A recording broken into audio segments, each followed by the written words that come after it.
Deep beneath a centuries-old Parisian palace, the air is thick with whispers of crimes not yet committed. Empty cells remember names, betrayals, and murders, replaying them as if the walls themselves judge the living. Guards vanish without a trace, shadows press from the bricks, and every thought you have is silently recorded. This is not a prison. This is a palace that feeds on guilt, on fear, on intention, where the past, present, and future are all trapped together in stone, and no one ever leaves unmarked. The basements of the old Parisian palace carried a weight that pressed against the lungs, heavy with the chill of damp stone and the lingering stink of decay. Every surface glistened with moisture, and shadows pooled like ink in the corners, as if the darkness itself had taken root over centuries. Chains hung from the walls in uneven rows, rusting but unyielding, their links whispering faintly when disturbed by the occasional draft that wound its way through the narrow corridors. The floor was uneven, blackened by generations of footsteps and spilled secrets, and beneath its worn stones, faint cries seemed to thrum, inaudible yet persistent, vibrating through the souls of anyone who dared step too heavily. It was a pulse without source, a rhythm that made the air itself feel thick, as if the basement remembered every scream ever uttered within its walls and refused to release them. Guards discovered first the anomaly that would come to haunt them, noticing that empty cells, devoid of bodies or furniture, carried a whisper, a soft repetition of names, confessions, accusations, and half-formed prayers. The sound was not wind, nor the settling of stone, nor the scrape of metal against metal. It was deliberate, articulate, a murmur of life where life should no longer exist. Some of the whispers recounted crimes committed elsewhere in Paris, petty thefts and secret adultery, violent robberies and murders whose perpetrators had never set foot in these cells. Others spoke of acts that had yet to occur, words curling in the air before thoughts had formed to match them. The guards, initially dismissive, began to notice patterns. A cell might repeat the confession of a murdered baker. Another would utter the secret betrayal of a noblewoman's servant. Each whisper was precise, bound to an event or action that had already scarred the city, though no one present could trace the sound to its origin. At first, the officers tried to ignore the phenomena, attributing it to long hours, damp air, or the strain of working beneath the weight of centuries of imprisonment. But the whispering became persistent, deliberate, occupying the quiet hours when the palace above slept in apparent indifference. The corridors themselves seemed to listen, extending unnaturally, tilting subtly toward the voices, as though stone and mortar had gained intent. Shadows moved with a consciousness of their own, flickering against walls in silent mimicry of the shapes they had once confined. Some guards swore they saw figures pressed into brick, translucent and tremulous, fading when approached, returning only when unobserved. The deeper one walked, the more the air felt alive, thickening with the accumulation of remembered pain, each step a negotiation with the past. The pulse of the basements was measured, precise, tied to breath and heartbeat in ways that defied reason. Each exhale stirred faint echoes that returned not from the walls, but from somewhere within the marrow of the stone itself. By the end of the first week, the guards began to move with care, speaking less, breathing slowly, trying to make themselves small and unremarkable, as though the stone itself could decide when it would claim their attention. And yet, the whispers never paused. They counted, recited, observed. They existed not to torment the living, not yet, but to remind anyone present that the past had not departed, that every crime, every sin, every scream was preserved in the palace's foundations, waiting to be recognized, repeated, and measured in the silence between the echoes. The basement was no longer simply a place of confinement. It had become a vessel for memory, for judgment, for the slow, inescapable acknowledgement that some walls, once stained with fear and pain, never forget. Investigations in the basements of the old Parisian palace began quietly, as though the building itself demanded secrecy, a slow and deliberate inspection that moved through shadowed corridors and damp chambers with the patience of something that had waited centuries for recognition. Officers took to cataloging the cells, noting the precise dimensions of each, the locations of iron rings embedded in stone, the patterns of moisture along walls that seemed to gather in concentric rings around the places where human bodies had been chained or caged. They listened at night, kneeling against the uneven floors with ears pressed to stone, attempting to discern whether the murmurs were random, a product of imagination, or something far more calculated. Each cell carried its own pattern, a resonance that repeated not merely as sound but as knowledge, echoing names, dates, and deeds in a cadence that suggested comprehension rather than accident. Some whispers recited the theft of a coin purse in the Marais, the secret killing of a messenger in the streets near the Seine, a clandestine meeting between lovers whose names no longer existed in any register above ground. Others murmured the acts of men who had yet to be observed, events that had been contemplated but not yet executed, the very stones anticipating choices before the minds of those who would make them had been set. The officers mapped the palace as one might map a living organism, each cell a nerve ending, each corridor a conduit through which the experiences of the city above flowed with an unerring logic.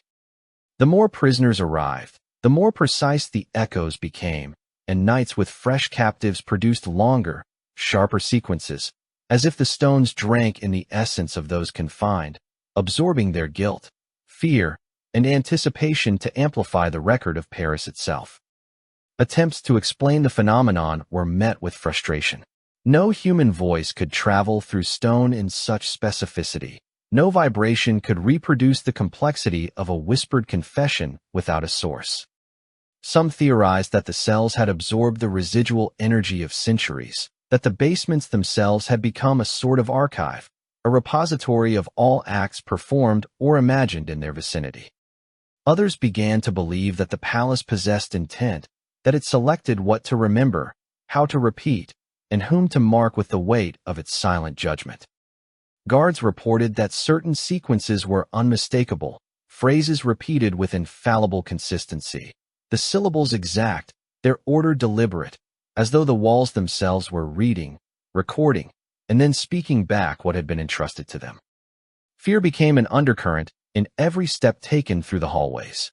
Officers moved cautiously, noting that when the palace received new prisoners, the murmurs did not merely increase in volume, but began to shift in quality, layering additional voices over the originals. The whispers of old crimes overlapped with the anxieties of the newly confined, creating a chorus that trembled through the floor, pressed against walls, and rose into the ceilings where cobwebs shivered in the subtle vibrations.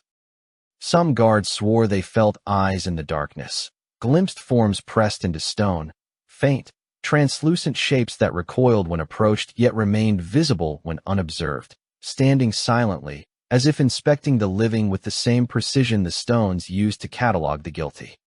Nights stretched long and oppressive. Time seemed to fold in on itself beneath the palace.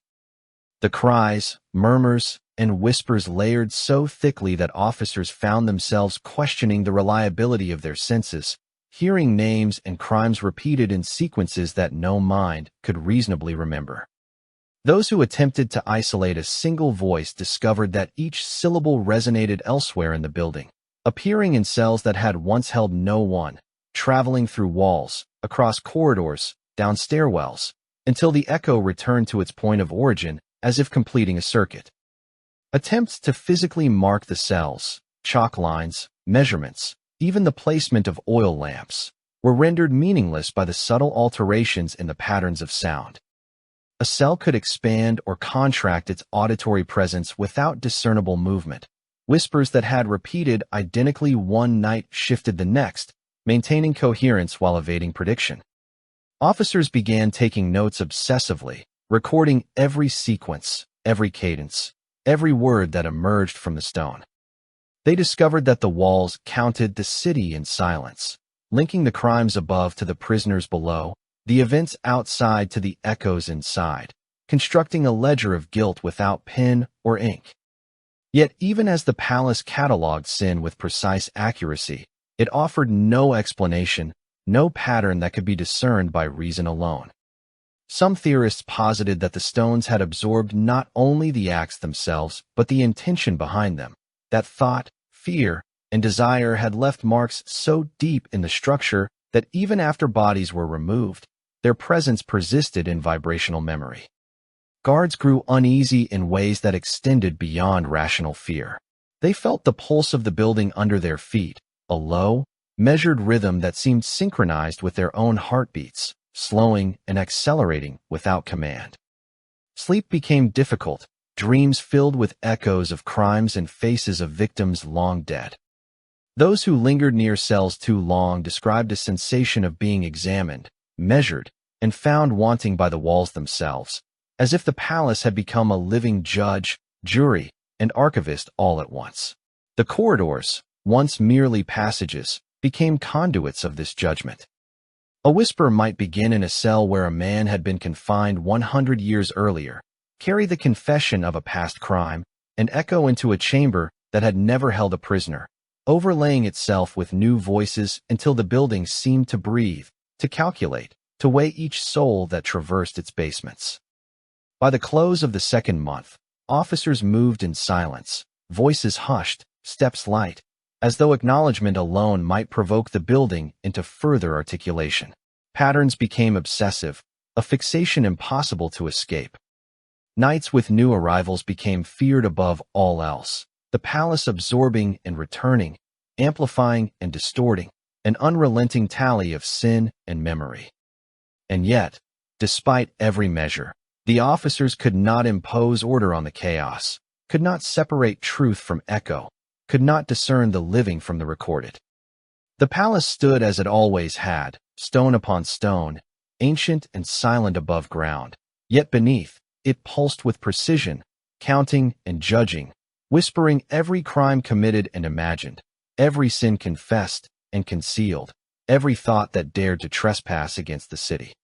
The investigation had begun with reason and curiosity, but as the days stretched into weeks, it became clear that the basements were no longer a place to uncover truth. They were a place where truth uncovered the observer, where the city's guilt, absorbed and amplified by the stones themselves, waited patiently to confront anyone who entered its depths, leaving guards aware that the palace might not only record history but impose its judgment on anyone careless enough to walk beneath its walls. By the end of the third month, the palace had transformed into something that seemed alive, an organism of stone and shadow that breathed with the accumulated weight of centuries. The guards, gaunt and hollow-eyed, moved with cautious precision, each step deliberate, each breath measured, as though the air itself might betray their presence to the murmuring walls. The corridors stretched and twisted in subtle, imperceptible ways, angles shifting ever so slightly when unobserved, corners deepening into shadow where light had never lingered, making the building feel larger, older, more patient than it should have been. Cells that once held bodies now emitted a tremor, faint at first, like the shivering of something newly awakened, and yet undeniable, resonating through floors and walls as though the masonry itself were attuned to thought and fear. Shadows began to appear in these empty spaces, pressed into brick, translucent, quivering with terror that had no origin in time. Some guards claimed to glimpse figures leaning from walls, pale hands flattened against stone, eyes wide with unshed horror, retreating when approached and returning when unseen. The whispers, once merely repetitions of crimes committed above, now began to layer over themselves, overlapping the past with imagined futures, weaving together acts not yet conceived with memories that had long since faded from human recollection.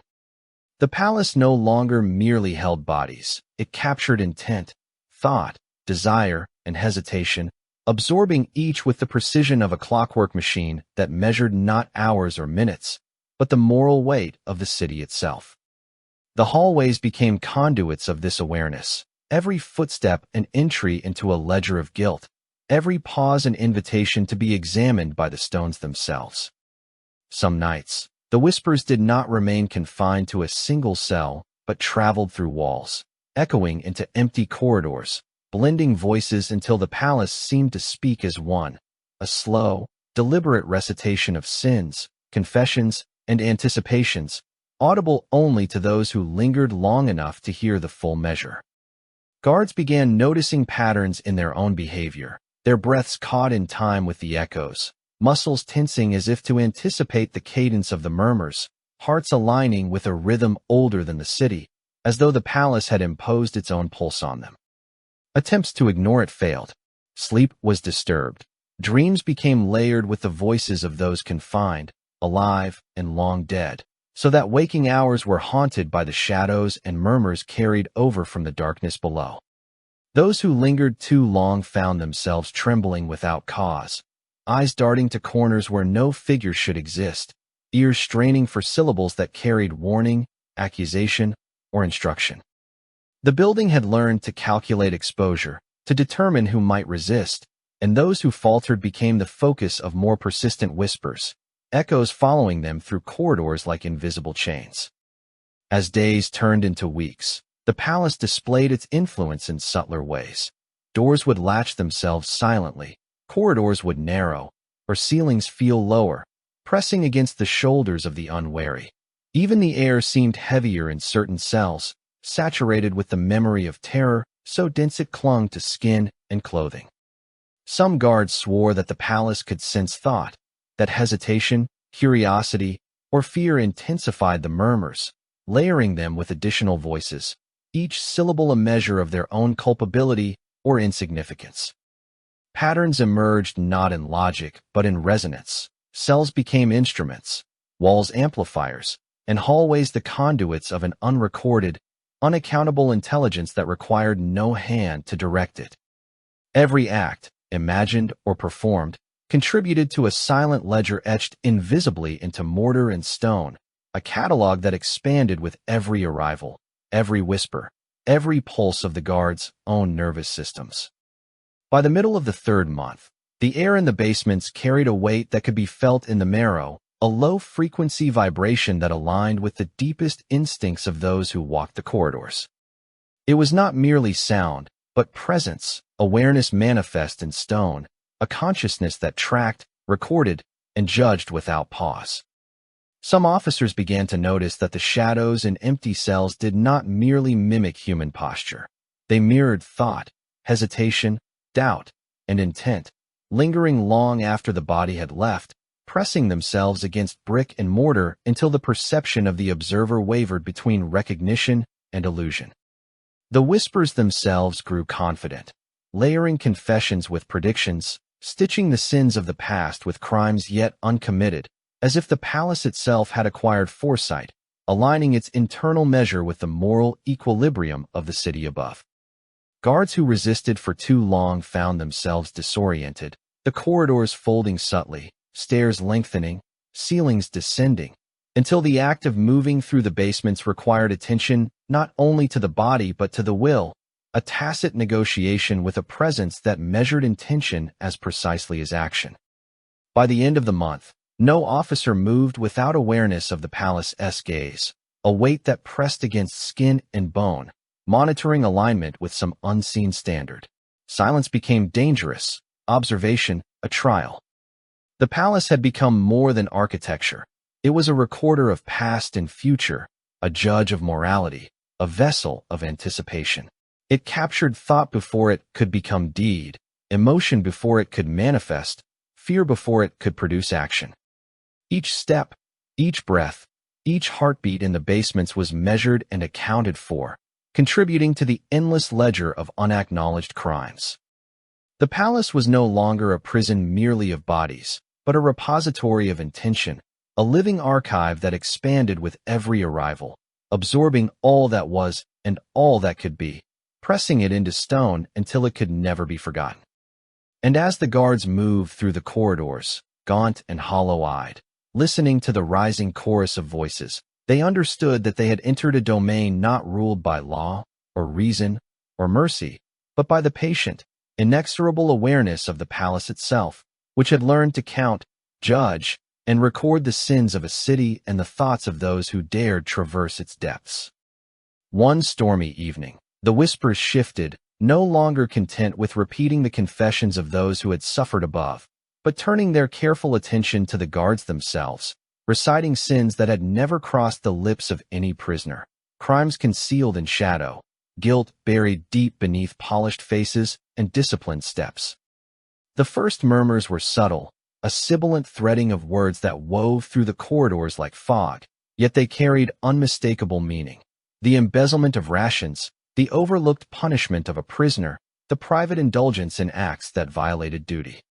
At first, the officers believed it coincidence, attributing the tremor of recognition to fatigue, to storm-driven drafts that moved air through cracks and broken stone. But as the night stretched, the murmurs grew bolder, forming patterns, repetitions, chants in a cadence precise enough to mimic the rhythm of a beating heart, each syllable falling into place as if composed by an unseen hand. The hallways, already deceptive in their length and angle, seemed to respond to the new attention, narrowing subtly in the spaces between steps, ceilings lowering imperceptibly, walls stretching into impossible geometries that defied memory, ensuring that no passage taken led directly back to the entrance.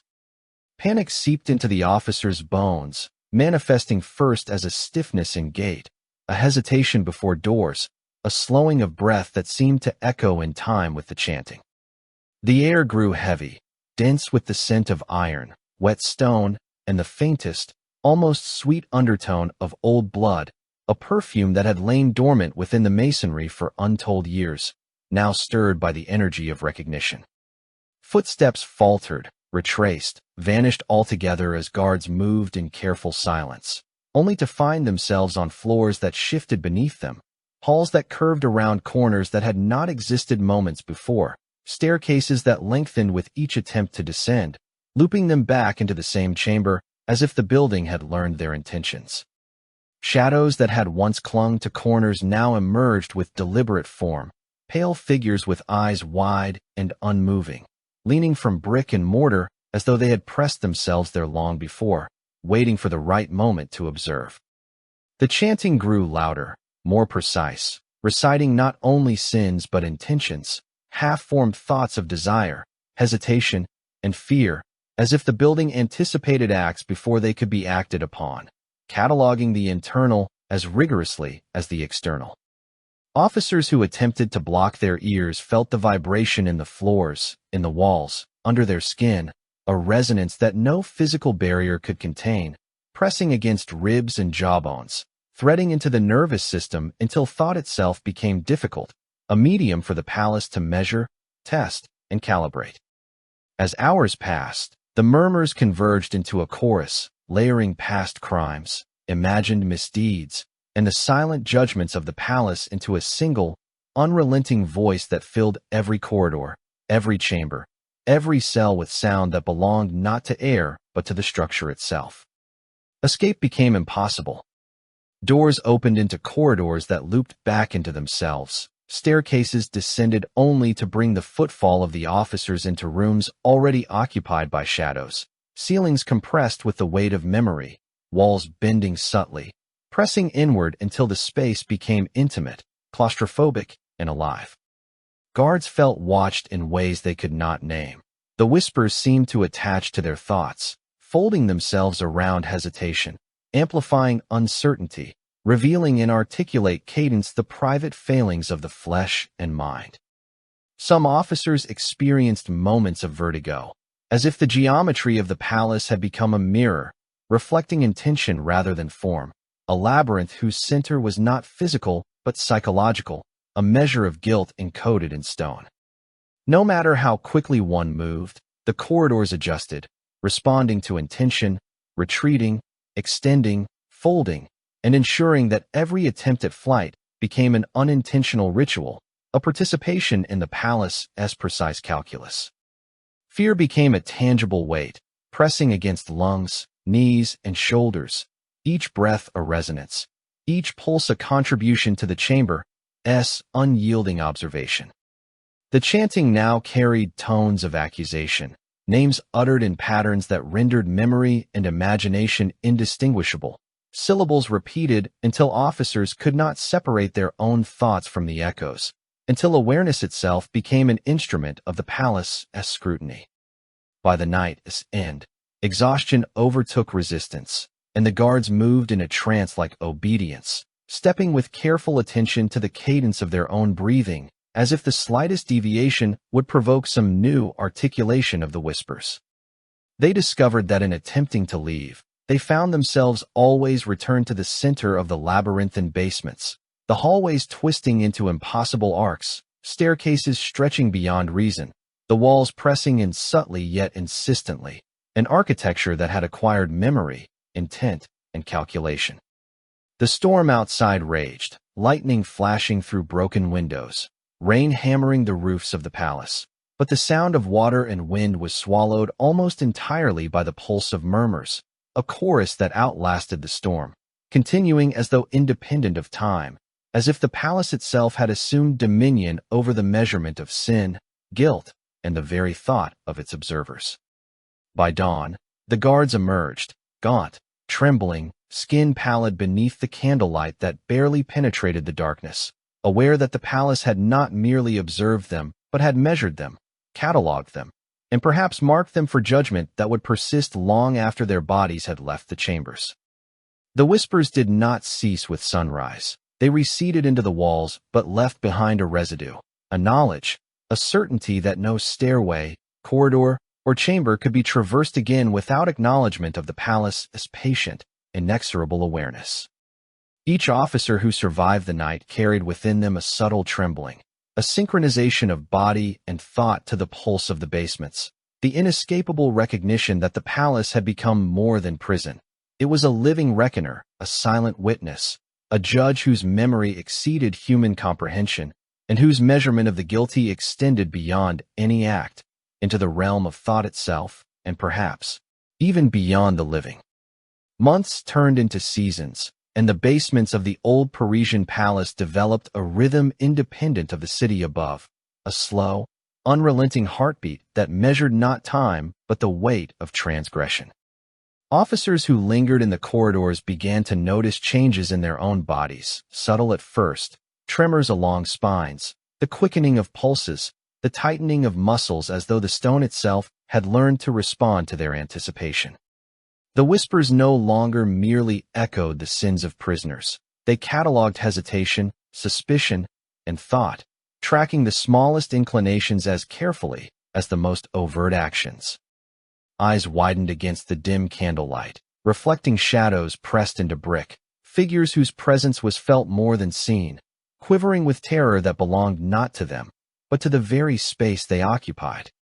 Some officers found themselves standing in front of empty cells, unable to move, as the walls exhaled a low vibration that seemed to sink into marrow and tendon, feeding on recognition, on the admission of thought unspoken, on the quiet acceptance of guilt long denied.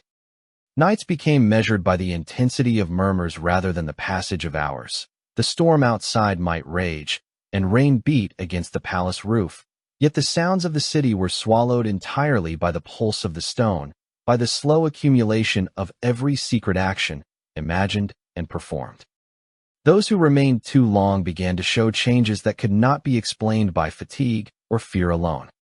Skin paled to the ashen tone of mortar, fingers flexed constantly in silent repetition of gestures the body no longer understood, and eyes, wide and unblinking, stared into spaces where shadows writhed just beneath perception. The palace had become a living archive, a careful observer that required no witness, its walls absorbing, processing, and recalling with a precision that defied reason. Each echo was a measured intake, each whisper a tally of crimes that could not remain hidden. Guards who had once moved with confidence found hesitation hardwired into every step. The slightest motion or thought provoked a response in the palace, corridors narrowing subtly, ceilings lowering, floors vibrating in gentle pulse, all attuned to the minutiae of attention and intent. The stones themselves grew hungry, each brick a vessel of memory, each layer of mortar saturated with the essence of human experience, storing fear, desire, and malice as though it were sustenance. Those who attempted to ignore the murmurs discovered that the more they resisted, the louder and more insistent they became, folding into thought, pressing against the inside of skulls until rationality faltered. Some officers felt hands brushing against them where none existed, felt the press of bodies long gone, and heard voices reciting confessions before acts were ever committed. The palace had become predictive, recording intention, cataloging anticipation, measuring the ethical pulse of those within its reach. Shadows now moved with a purpose, pressing outward from cells, leaning from walls, pooling at corners, subtly adjusting in shape and intensity with the rhythm of those who passed. Whispered phrases became more articulate, more insistent, not merely repeating acts but analyzing, observing, judging. Each syllable a measure, each pause a calculation, each repetition an evaluation of alignment with a standard that existed only in the geometry and memory of the building itself. Officers spoke less, moved slower, eyes and ears stretched to every vibration. Sleep became impossible, for dreams were invaded by sequences of echoes, layering the sins of city and palace, prisoner and guard, past and imagined, until the waking world felt less real than the persistent, meticulous chorus of stone. Seasons turned, and the palace continued its invisible harvest, feeding on thought as much as action, extracting tremors of guilt from those who walked its hallways. Attempts to leave proved futile. Corridors curved subtly, staircases extended, doors opened to walls, windows revealed only shadow, ensuring that passage could never be completed without acknowledgement of the building's attention. Officers became hollowed vessels, their movements automatic, synchronized with the cadence of murmurs and shadows, aware that deviation was observed and noted. Some, after hours of exposure, could not distinguish their own memories from those embedded in brick, their identity blurring into the architecture itself, becoming part of the tally of sins, of anticipations, of quiet, persistent judgments. The city above continued its indifference, streets filled with chatter, markets bustling, the Seine flowing with unknowing grace, oblivious to the careful reckoning beneath its surface. Rain fell, wind moaned, and life carried on while below. The palace pulsed with an intelligence that required no human oversight, no ritual, no acknowledgement. The walls did not rest. They did not tire. They did not forgive. Every echo, every murmur, every tremor was a careful measurement, a recording, a reminder that the palace consumed, cataloged, and preserved without pause. Officers became instruments of observation, conduits through which the palace refined its record, bodies trembling as they absorbed the weight of histories, imagined and real, until flesh itself was aligned with the slow, inexorable will of the building. The whispers layered endlessly, unrelenting, weaving through corridors, climbing staircases, descending into chambers, always attentive, always precise, always hungry.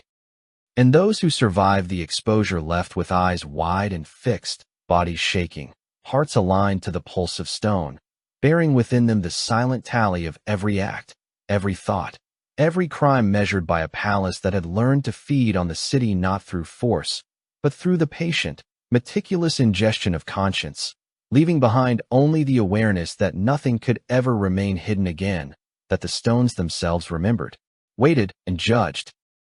By the time the last guard vanished into the shadowed corridors, the streets of Paris carried an unnerving stillness, a quiet that was neither natural nor welcome, as if the city itself had drawn a cautious breath and held it indefinitely. Above ground, the palace appeared ordinary, silent, its facades weathered but unremarkable, windows dark, roofs lined with moss and soot, chimneys emitting only the faintest wisp of smoke, giving the impression of a place abandoned not by design, but by neglect. Yet beneath its foundations, the city pulsed with unrecorded histories, a subterranean rhythm composed of whispers, echoes, and the faint, metallic scent of memory pressed into stone. Every corridor, every chamber, every basement stairway had absorbed the lives of those who had walked its floors, their confessions and hesitations, their fears and anticipations, all layered into the mortar and brick, creating a network of recollections that expanded with each passing day, unnoticed by the world above. Visitors who ventured into the palace's courtyard months later reported the faint clatter of chains echoing beneath stone, voices murmuring in languages they could not identify, syllables foreign yet imbued with unmistakable urgency and sorrow. Some swore they heard names whispered, names that belonged neither to the present nor to any known history, syllables that trembled with guilt and recognition, tracing patterns invisible to the eye but tangible to the nerves. The wind that moved through broken windows carried not freshness but a faint vibration, a pressure that seemed to resonate with the chest and jaw, as if the building itself sought acknowledgement, as though its foundation could communicate directly with the flesh of those who lingered above. Streets around the palace became haunted spaces, not in the sense of spectral figures or poltergeist mischief, but in the subtle tension that gripped the air, a disquieting awareness that actions, thoughts, and unspoken intentions were known, recorded, and judged by an intelligence wrought from stone, mortar, and centuries of accumulated fear. Even merchants, accustomed to the unpredictable rhythms of the market, noticed the change. Animals balked at corners near the palace, pigeons hesitated to roost on parapets, and the faintest echoes of chains could be heard long after the noise had physically ceased, as though the building absorbed sound only to replay it when least expected. Nights became especially alive with the palace's memory. The whispers rose gradually, almost imperceptibly at first, layering themselves with the murmurs of the city, until those below the courtyard felt the weight of every crime, every hesitation, every desire carried by humans past, present, and yet to be. The first moon of the new year cast a pallid light over the rooftops, reflecting off slate tiles and damp chimneys, yet the shadows beneath seemed untouched by silver beams, shadows that moved of their own volition, stretching into corners, brushing walls, tracing shapes that no observer could rationalize. The whispers rose in unison with the moon, reciting histories that had no beginning or end, articulating guilt not yet committed, desires not yet conceived, judgments that transcended time itself, as if the palace had claimed mastery not merely over the bodies it had contained, but over the very moral fabric of Paris. Even those who entered cautiously found that movement itself became a measured exercise, each footfall a rhythm the building acknowledged, each breath a note in a symphony of observation, cataloging thought as precisely as action. Some visitors described an overwhelming sense of recognition, a knowledge of themselves they had not known, as though the palace had reached into their consciousness, touched the hidden folds of their memory, and recorded the quiet betrayals of intention and heart. Over time, the courtyard became a threshold between worlds, the ordinary above ground, and the meticulously chronicled beneath, a liminal space where reality bent subtly to accommodate the weight of accumulated experience. The whispers, now layered into chords and counterpoints, did not merely repeat but instructed, suggested, and occasionally warned, revealing the fractures in human thought, the sins embedded not only in action but in contemplation, every pause and hesitation measured with unerring precision. Rainwater collected in broken gutters, carrying the faint metallic scent of accumulated memory into the streets, merging with the ordinary life of the city, unseen yet pervasive, a reminder that the palace's reach extended far beyond stone and shadow, influencing even the air and the rivers that traced their paths around its foundations. As the first moon climbed higher, the whispers intensified, forming patterns that suggested deliberate calculation, a mapping not of the living alone but of the unborn, the imagined, the intentions that had yet to take form, ensuring that Paris was accounted for in its entirety, past and future folded into the same silent ledger. Even in absence, the palace demanded attention. Each step on its worn stones, each glance toward its silent windows, became an act of acknowledgement, a tacit recognition that no thought, no action, no secret could escape the memory embedded in its walls. The voices, faint yet omnipresent, wove themselves into the consciousness of anyone who lingered, leaving traces of awareness that would not fade, a certainty that existence itself had been measured and catalogued. The city, oblivious on its surface, hummed with the hidden pulse beneath, a subtle tension threading through streets, homes, and marketplaces, a quiet unease born of a reckoning imperceptible yet inexorable. By the time the moon sank low and dawn began to tint the horizon, the whispers had receded just enough to allow breath and movement, yet their residue remained, a lingering pressure against thought and bone, an assurance that nothing above or below would ever be forgotten. The palace had not merely survived the departure of its last human guardian. It had become autonomous, a sentient vessel of memory and judgment, claiming Paris itself in a way that no law, no history, no mortal authority could ever challenge. And so, as the city awoke unaware, the whispers waited patiently beneath its foundations, recounting the sins of the living, the unborn, and the yet to come, ensuring that no soul would ever again traverse the streets without the subtle, inescapable knowledge that their presence, their intentions, their very existence had been claimed, observed, and recorded by a palace that remembered all, forgave nothing, and slept only to awake more certain than before.